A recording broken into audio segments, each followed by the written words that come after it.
Agriculture is future. This is the power of agriculture. Our country is an agricultural land.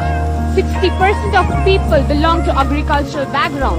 Once in a lifetime, you need to meet a doctor, a lawyer, a teacher. But every day, you need to meet a farmer.